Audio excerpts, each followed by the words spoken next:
আপনারা যারা এখনো আমাদের চ্যানেলটি সাবস্ক্রাইব করেননি কাইন্ডলি সাবস্ক্রাইব করবেন। আর হ্যাঁ, আপনাকে নতুন নতুন আপডেটের জন্য পাশের বেল আইকনটি প্রেস করতে হবে। বর্তমানে আমাদের দেশের সামাজিক ও রাজনৈতিক প্রেক্ষাপট যাচাই করলে দেখা যায় যে দেশ চলছে রাজনৈতিক নেতা আর তাদের পালিত পুলিশ বাহিনীর ইচ্ছা মতো। কিন্তু ইতিহাস বলে ৮০ এবং ৯০ দশক, এমনকি ২১ শতকের শুরুর সময়টাও ছিল অনেকটাই ভিন্ন।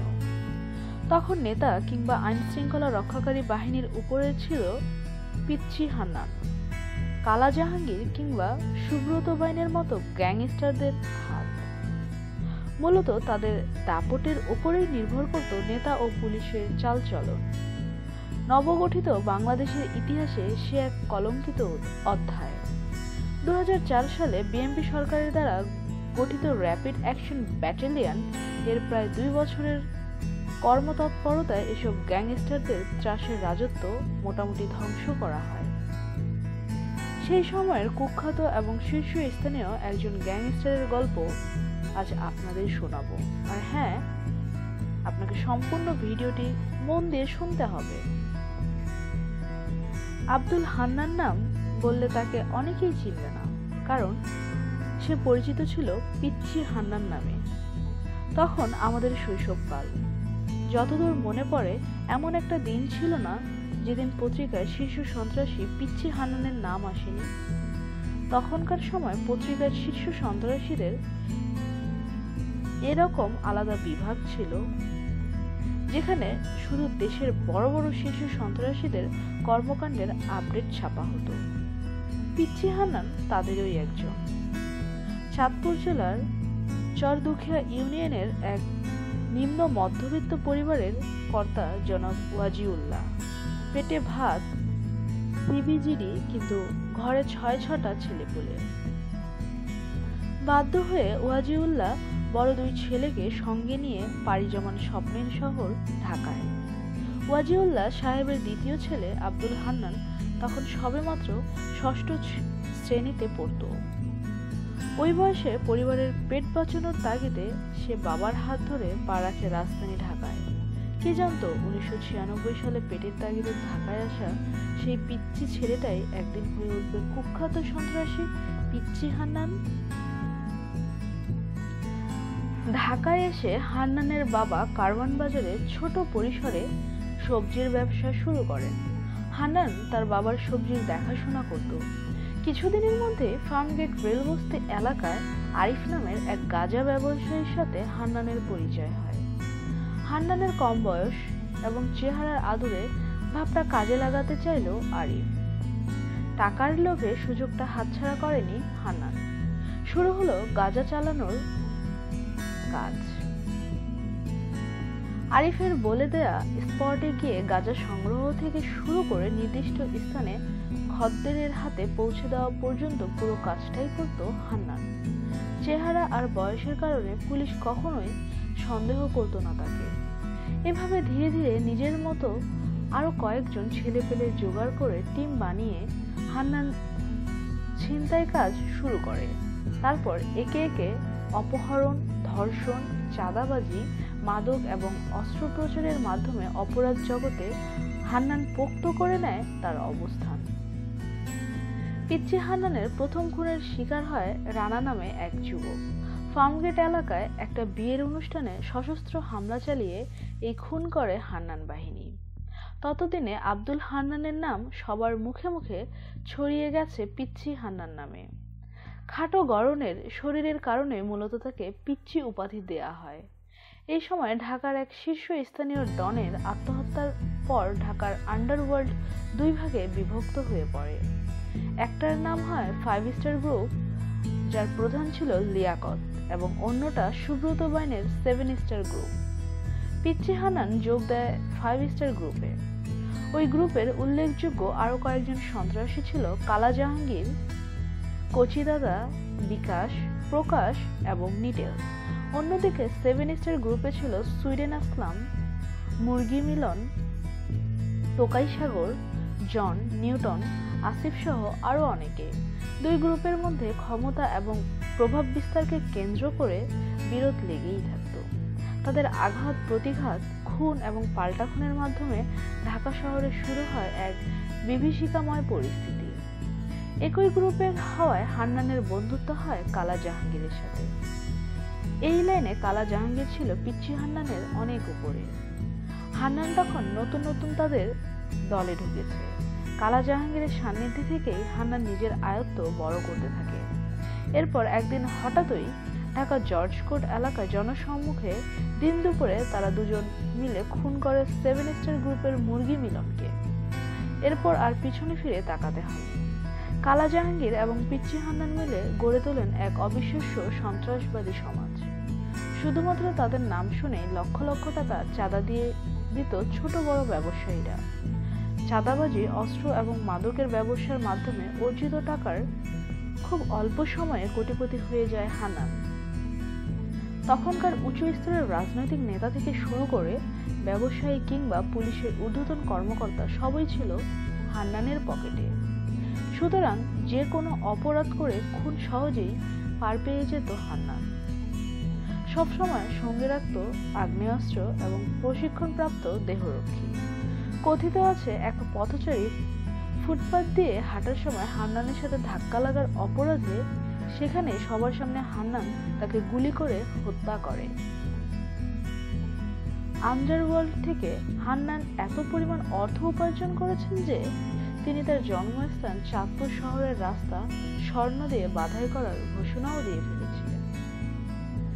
চাঁদপুরে গেলে এখনো লোকমুখে বলতে শোনা যায়, পিচ্চি হান্নান বেঁচে থাকতে চাঁদপুরকে সোনা দিয়ে বাধাই করে ফেলত। হান্নানের নামে খুন, ধর্ষণ, অপহরণ, অবৈধভাবে জমি কজা সহ বিভিন্ন অপরাধের মোট 23টি মামলা দায়ের করা হয়েছিল। এর মধ্যে বিএনপি নেতা অ্যাডভোকেট হাবিবুর রহমান মণ্ডল হত্যা মামলা, ওয়ার্ল্ড কমিশনার শাহাদাত হোসেন হত্যা মামলা এবং এসআই হুমায়ুন কবির হত্যা মামলা উল্লেখযোগ্য।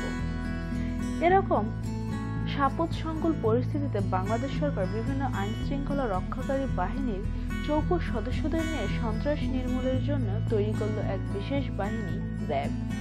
শুরুতেই র্যাব টার্গেট করলো নামধারী ঢাকাই সন্ত্রাসীদের। একে একে তাদের হত্যা করতে শুরু করলো ক্রস ফায়ারের মাধ্যমে। আন্ডারওয়ার্ল্ডের মোট 23 জন সন্ত্রাসীর তালিকা তৈরি করা হলো।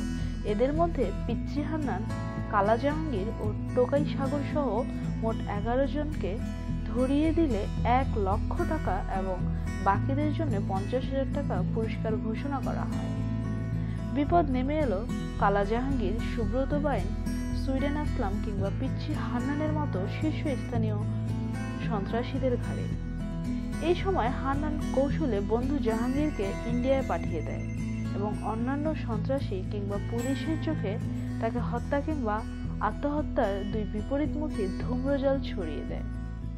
কথা ছিল প্রয়োজন হলে সুযোগ বুঝে হান্নানও পালিয়ে যাবে ইন্ডিয়াতে, কিন্তু সেই সুযোগ আর পায়নি হান্নান। 2004 সালের 24শে জুন মধ্যরাতে র্যাবের কাছে খবর আসে হান্নান উত্তরার এক বাসায় বন্ধু-বান্ধব নিয়ে ফুর্তি করছে। তৎক্ষণাৎ 40 জন র্যাব সদস্য নিয়ে তারা হানা দেয় উত্তরা 11 নম্বর সেক্টরের সেই ডুপ্লেক্স বাড়িতে। প্রত্যেক র্যাব সদস্যদের হাতে স্বয়ংক্রিয় অস্ত্র। অস্ত্রের নলগুলো ওই বাড়িটির ভেতরের দরজার দিকে তাক করা। হঠাৎ ভেতর থেকে দরজা খুলে বেরিয়ে আসলেন এক যুবক, তার 2 হাত 2 পকেটে ঢোকানো। কেউ কিছু বুঝে ওঠার আগেই লোকটি 2 পকেট থেকে কাউবয় স্টাইলে 2টি .22 বোরের পিস্তল বের করে র্যাব সদস্যদের টার্গেট করে গুলি ছুড়তে লাগলো। এমন আচানক আক্রমণের জন্য প্রস্তুত ছিলেন না র্যাব সদস্যরা। তাদের মধ্যে 2 জন ইতিমধ্যেই লুটিয়ে পড়ে গড়াগড়ি খাচ্ছেন, অন্য সদস্যরা পাল্টা গুলি চালাচ্ছেন। মধ্যরাতে গোলাগুলিতে উত্তরা এলাকা প্রকম্পিত হয়ে উঠল। নতুন নতুন টেলিফোনের যুগে সেই আতঙ্ক মুহূর্তেই ছড়িয়ে পড়ে পুরো শহর জুড়ে।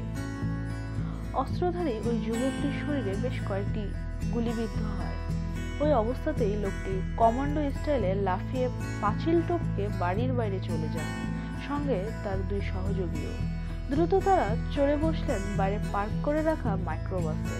র্যাব সদস্যরা এ সময় গাড়ি লক্ষ্য করে এলোপাতাড়ি গুলি ছুড়তে থাকে, কিন্তু ততক্ষণে মাইক্রোবাসটি হাওয়া হয়ে গেছে। 2004 সালের 24 জুনের ওই রাতে পিচ্চি হান্নানকে হাতের নাগালে পেয়েও গ্রেফতার করা সম্ভব হয়নি। কমান্ডো স্টাইলে র্যাবের সামনে দিয়েই গুলি করতে করতে পালিয়ে যান তিনি। পুরো রাতের অভিযানে উত্তেজনা, ব্যর্থতা, ক্লান্ত শরীর ও 2 গুলিবিদ্ধ সদস্যকে নিয়ে ফিরে আসে র্যাবের ওই দলটি। র্যাবের হাত থেকে পালিয়ে গুলিবিদ্ধ পিচ্চি হান্নান তার 2 সহযোগীকে নিয়ে প্রথমে আশুলিয়া যান। সেখানে যুবদলের এক নেতার বাসায় গিয়ে রক্তমাখা কাপড় পরিবর্তন করেন। সেখান থেকে তারা সাভারের আরেক যুবদল নেতার বাসায় যান। ওই নেতাই সাভারের ইনসাফ ক্লিনিকে ভর্তি করার ব্যবস্থা করেন। ক্লিনিকে পিচ্চি হান্নানের শরীর থেকে কয়েকটি গুলি বের করা হয়। এই ঘটনার ঠিক 2 দিন পর র্যাব আবারও খবর পায় সাভারের ইনসাফ ক্লিনিকে ভর্তি হয়েছে পিচ্চি হান্নান। এবার আর তাকে কোনো সুযোগ দেওয়া যাবে না, আর কোনো ভুল নয়। এই রাতেই ধরতে হবে পিচ্চি হান্নানকে, না হলে আর কোনোদিনই তাকে পাওয়া যাবে না। এবার ধরতে না পারলে ঠিকই দেশ ছেড়ে পালিয়ে যাবে পিচ্চি হান্নান। অভিযানে যাবার আগে প্রস্তুতি নিতে হয়, কিন্তু এখানে প্রস্তুতি নেওয়ার মতো কোনো রকম সময় নেই। যা করার এখনই করতে হবে। দেরি না করে র্যাব সদস্যরা তৎক্ষণাৎ সুকৌশলে সেখানে উপস্থিত হয়ে যায়। মুখোমুখি হয় পিচ্চি হান্নানের। দোতলার একটি কক্ষেই শুয়ে বিশ্রাম নিচ্ছিলেন পিচ্চি হান্নান। র্যাবের এক সদস্য তাকে প্রশ্ন করেন, কিরে, উত্তরায় গুলিবিদ্ধ হয়ে এখন এখানে এসেছিস? পিচ্চি হান্নান তখন খুব বিনয়ের সঙ্গে বলেন, না স্যার, আমি সড়ক দুর্ঘটনায় আহত হয়েছি। র্যাব অফিসার তখন তার গুলিবিদ্ধ স্থানে হাত রেখে একটু চাপ দিয়ে বলেন, তাই নাকি? এখন বল হান্নান, তোর গুলিটা কোথায় লেগেছে? এখানে না এখানে? ব্যথায় কুঁকড়ে ওঠে হান্নান। শেষমেশ র্যাবের জেরার মুখে এক পর্যায়ে হান্নান একসময় স্বীকার করতে বাধ্য হয় সেই পিচ্চি হান্নান।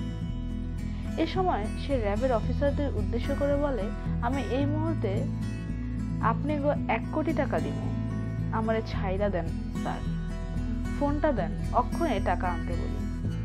হান্নানের প্রলোভন সেদিন কাজ হয়নি। হাসপাতাল থেকে র্যাব হান্নানকে উঠিয়ে নিয়ে যায়। সেদিন রাতে পিচ্চি হান্নানকে নিয়ে অস্ত্র উদ্ধার অভিযানে বের হয় র্যাব সদস্যরা, এবং আশুলিয়ায় তথাকথিত ক্রসফায়ারে মৃত্যু হয় পিচ্চি হান্নানের। ভবলীলা সাঙ্গ হয় আন্ডারওয়ার্ল্ডের মুকুটবিহীন এক সম্রাটের। অবৈধ উপার্জনের সাম্রাজ্য তার মরণযাত্রা এড়াতে পারেনি। জন্মস্থান চাঁদপুরে, অযত্নে অবহেলায় এপিটাফহীন এক কবরের অন্ধকারে লুকিয়ে আছে পিচ্চি হান্নানের প্রাচীন কঙ্কাল। ভিডিওটি যদি আপনার ভালো লেগে থাকে অবশ্যই শেয়ার করবেন, আর হ্যাঁ, লাইক কমেন্ট করতে ভুলবেন না। ধন্যবাদ।